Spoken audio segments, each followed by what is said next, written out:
Welcome to Tales from the Switch Roll, where I, Jim, look back at some of the weird and wonderful games from the Nintendo Switch. This time I wield the Force in Star Wars Knights of the Old Republic. Known as KOTOR, it was originally released on PC and Xbox back in July 2003 from the legendary RPG makers BioWare.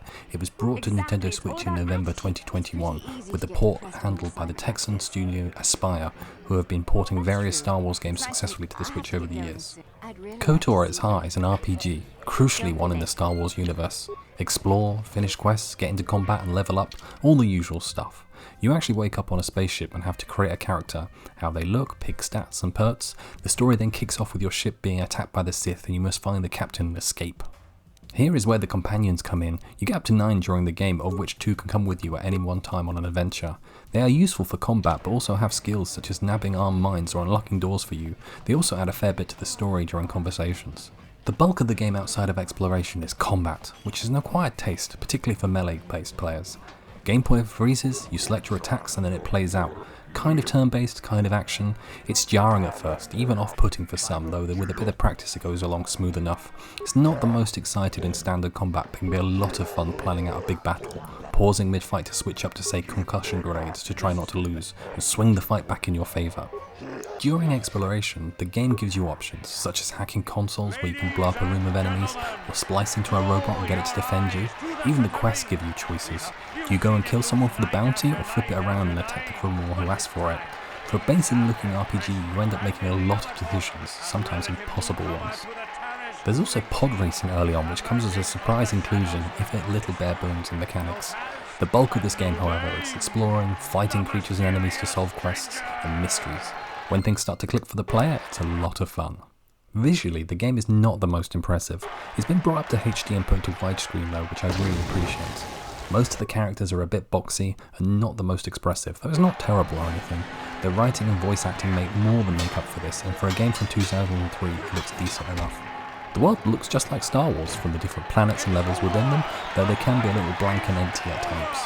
The cutscenes, however, look great, though far better than I was expecting. Smooth and detailed, they really immerse the player into this universe, particularly when you're in handheld mode. The UI does the job. I really like the futuristic neon blue used throughout. In combat though, it's a little clunky when switching between items, but in the menu, such as the equipment page, it has the very cool body layout for plugging in items. The maps are a bit of a letdown though, showing yourself in rooms or areas you can load into, but not where NPCs are, which requires looking up online, particularly after you've had a break from playing. That's quite annoying. The music is courtesy of Jeremy Soule. It's as epic and spacey as anything from the movies. It even has the classic intro which hits really hard. The game has extensive voice acting which for the most part is great. I'm so used to a lot of games not having this that it does a lot of the work to keep the player immersed. It includes the legendary Jennifer Hale among others. Shame we are a silent protagonist. The in-game sounds are fantastic. I cannot think of a better pew pew pew in a game. Even the droid beeps or the doors whooshing open sound perfect. There's a lot of effort and care that's gone into this game, which I really like. Looking at the now large collection of Aspyr ports coming across, they are mostly great games focusing in narrowly on an aspect of the Star Wars universe. Pod racing or a shooter squad for instance. KOTOR, however, lets you live out the proper Star Wars dream. Spoilers, that of becoming a Jedi. It's a proper power fantasy, one that gives you far more freedom of choice than other games and the like. Getting yourself that lightsaber and learning force powers improves combat somewhat and deepens the ties the character has to the wider story. Adding the light and the dark side, making choices that affect what you see and how the game plays out is excellent. It was probably perfected in Mass Effect, but it's still really good here. Where it truly shines against any other title is this is a BioWare RPG on Switch. The writing is incredible, with wonderful characters and a fantastic antagonist in Darth Malak. I felt pretty burnt out with Star Wars in general, but having this game set 4,000 years prior to Episode 1, The Phantom Menace, is a refreshing step away from the main Skywalker Jedi stories, though it has that familiarity with Sith and Jedi battling again. The morality bar is probably the most interesting mechanic, though one I have mixed feelings about. Having a visual guide on your light or dark side progress is good. This opens up new options during the game. This feature though is very much of that area and all the way through to Mass Effect. What's lost is the grey areas, more ambiguous decisions for neither good nor evil. You really have to lean into one side or the other. It's still pretty cool to choose though. Coming in around 30 hours to hit credits, it's an excellent length game, with up to 50 hours of content in total. The morality systems mean you can replay it and see the dark side, if you happen to skip it. There's also the card game Pazaak, for players wanting to immerse themselves further. A game within a game, you collect cards and battle many NPCs for credits and glory as you explore the universe. BioWare has a long history, forming in Canada in 1994.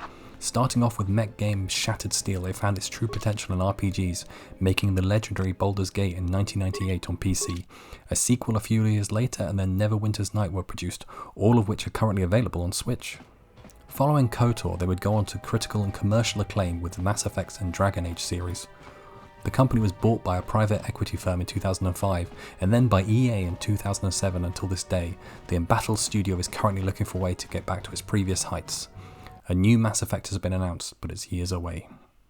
Star Wars Knights of the Old Republic on Switch scored an 83 on OpenCritic, and whilst not winning any recent awards, the original release won Game of the Year at the Game Developers' Choice Awards and Xbox Game of the Year at the BAFTA Game Awards. Weirdly, this is the very first piece of Star Wars media I properly consumed, with the original movies passing me by, as I had Hitchhiker's Guide to the Galaxy and Red Dwarf as my sci-fi consumption as a kid. Picking this up as a random second-hand punt on Xbox turned out to be a glorious introduction into an excellent RPG and wider sci-fi universe. Sure, it's a game very much of its time, missing a lot of modern quality of life features that we've come to expect now. Like on the start screen menu, it defaults to new game rather than load game when you boot the game up, or how when you select a dialogue it doesn't show which ones you've already selected. There's also no prompt for whether an action is light or dark-sided. In practice, murder this guy is quite obvious for the most part, but still. None of these are a deal breaker, just something to be aware of. You are best saving often as well, as early combat can be quite tough. There are also short loading screens between areas, which is also quite annoying, especially with a modern system. In 2021 it was announced that a KOTOR remake was in the works, with Sony helping, though things have seemed to have gone very wrong with them now pulling out, and the future of the project with Saber Interactive is now in doubt. It may never come to be, but at least we've still got this original port. Overall, if you can put up with an RPG from 2003 and you're a Star Wars fan, then this is a must-play in my opinion. Deepening the wider world and an excellent story, but not actually canon, while giving the player agency and whether they come to the dark side is an awesome addition. Shoutouts to the dual-wielding lightsabers.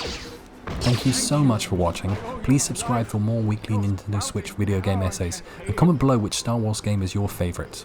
Okay, time for me to finally join the dark side. You're giving him up.